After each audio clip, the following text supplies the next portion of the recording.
All right, so we have back around for another week, and we have senior day this week, and looking forward to our seniors having their last game here in Spartan Stadium, and going out with a victory. That's the goal, and just want to see everybody play well in our last home game here at Spartan Stadium.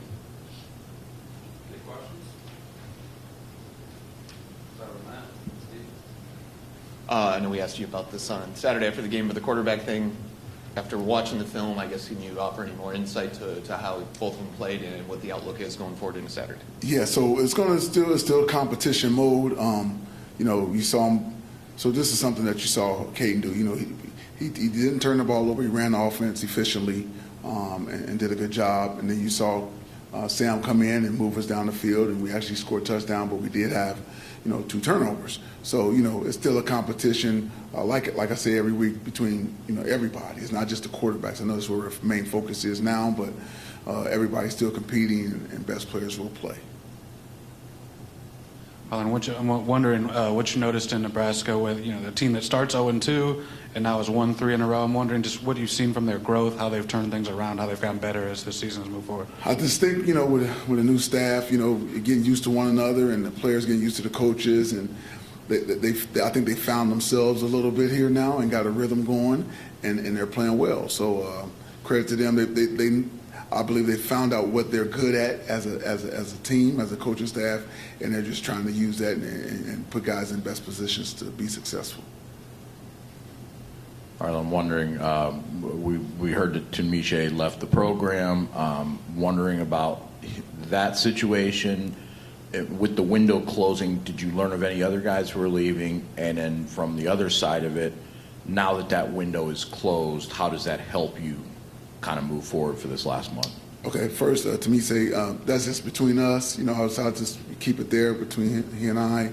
And then as far as the window closing, that's a good thing. I mean, obviously you can be thinking about it as a coach that, some more guys could hop in and all that kind of stuff. But fortunately, we have been, blessed that we didn't have a lot of guys hop in there. And they're here, so you know what you're dealing with now. These are guys that want to be here and want to see this thing through, and so I really appreciate them for it. And I told them that even on Saturday before our game. Appreciate everybody that's here and working hard and doing their best to help us succeed. Is there anybody else that jumped in? No. How do you just assess the quarterback situation where you kind of mentioned it, but that there's going to be growing pains, especially when you have 2 young quarterbacks, but you guys are also in dire need of winning, getting a win, and trying to get the offense going? Well, like you said, they're young, and you want to. And any young player can be a fragile player, so to speak. You don't want to mess them up. You want to see them continue to grow every time they get a chance to play and show what they can do. And so we're just still trying to build them and grow them, because that's what we are as coaches. We're mentors. We're developers of players. And so that's what we're just trying to do, help keep them developing and getting better and better and better. And that's what we're trying to do, to be honest with you. And so those guys are working hard. They're good young players. They're going to be really, really good players before it's all said and done, both of them. And so we just got to keep developing and keep believing in them and trusting in them, and them trusting in us and the coaching and all that we do with them as well. I guess, what are those conversations like, after Caden, who's kind of struggled these last 2 games, then also with Sam, who's had ups and downs to his performance? What are those discussions like? What like? I'm sorry, I misunderstood you. The conversations with the conversations. Both quarterbacks. I'm sorry. Yeah. Okay, got you. Just that. Hey, talking about everything from the good to not so good with each one of them as we go through the film. All those things are being discussed with them and what they need to do to get better. Because again, that's what we do: develop players. And so they're getting coached up extremely well by Coach Johnson. And so you'll start seeing marked improvement, I think, as we move forward and as the competition continues to heat up. A couple of quick personnel ones.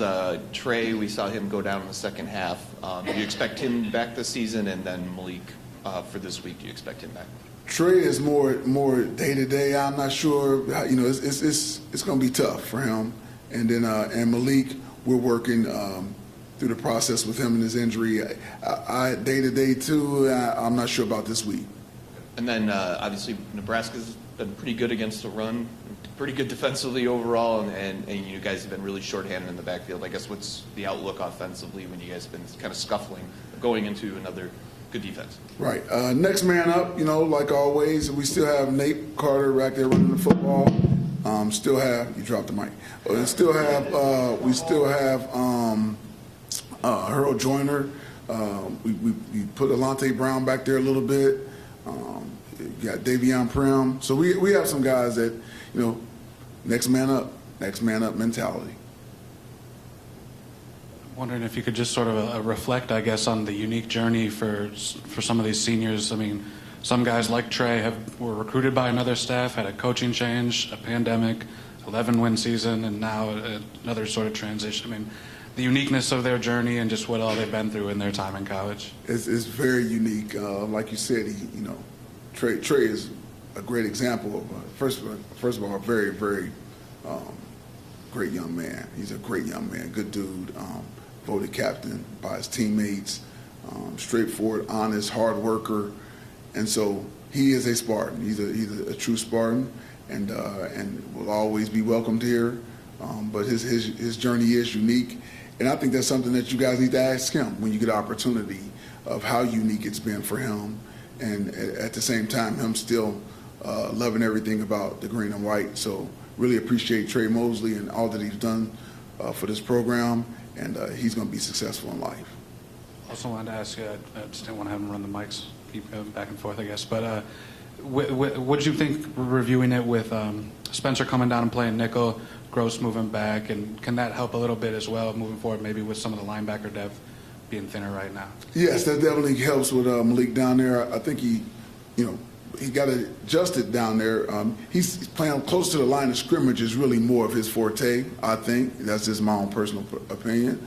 And so he'll only get better and better at it as he continues to do it. And then Jello has always been back. He's been back there before the previous 2 seasons. That's where he played in the back end. And so he's just back home, so to speak. So it wasn't too bad of a transition. It was actually pretty good. Along the lines with the running backs, Sam obviously got out and used his legs to create. Does that help with that? I guess when you are limited with the running back room to have another option there, and does that go into the decision with the quarterback? Well, that was good by Sam just recognizing when he had an opening to take off, he could use his legs. Those are weapons for him as well as his arm. And so he saw a chance to take advantage of a situation, and that's what he did. There are design quarterback runs. We had Caden have a design quarterback run in the second half and picked up about 5 or 6 yards. So you want to use all the weapons that you can use to try to go down and get a score. And so that's what we're trying to do, score by any means possible.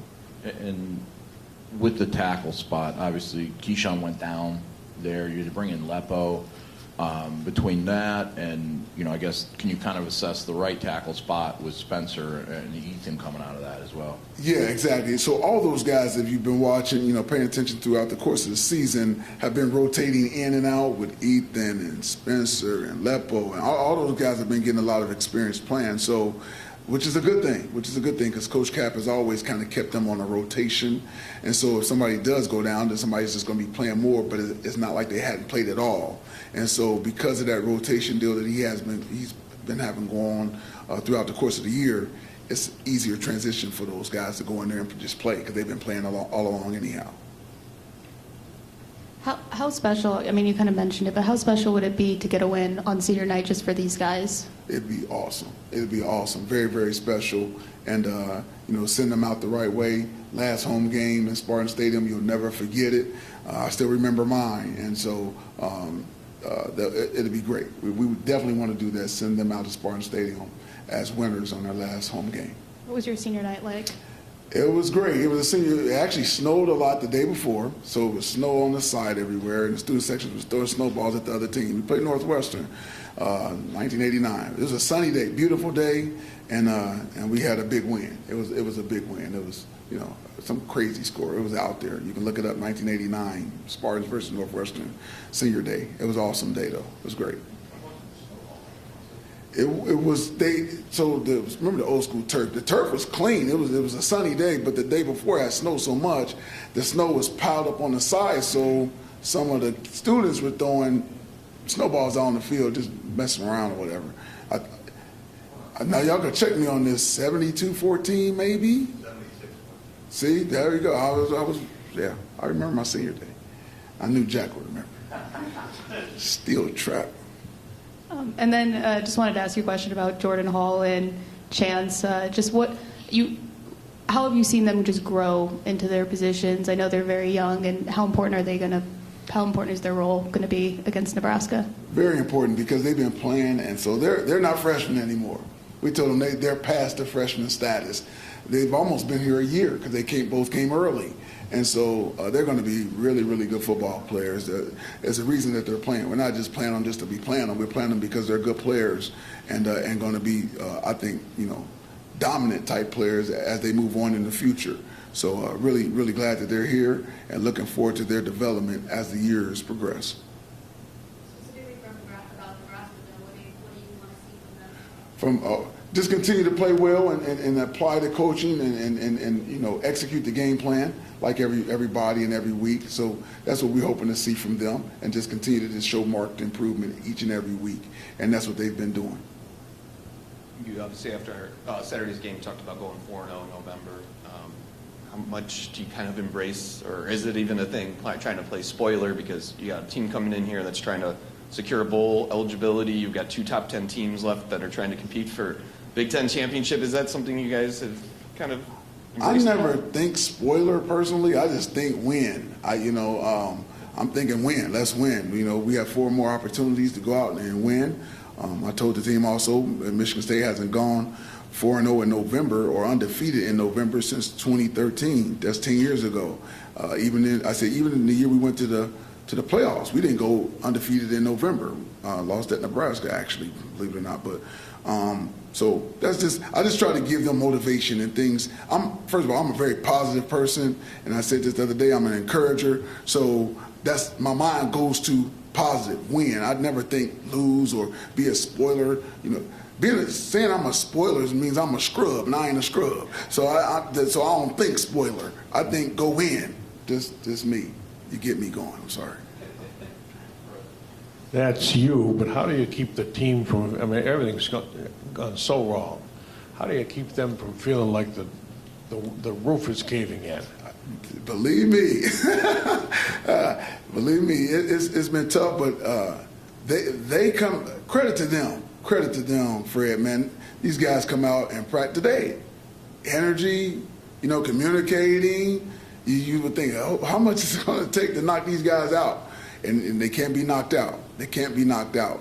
And I love that about them. And we're on the back end of this thing now. So, hey, let's go. And they see what we see when we're watching film of the teams that we're playing. How, hey, man, if you just stay consistent in what you were doing, like some of the plays that they were doing, like Coach Hazelton put up today. He said, look, he showed them plays that they were doing, and we dominate the play.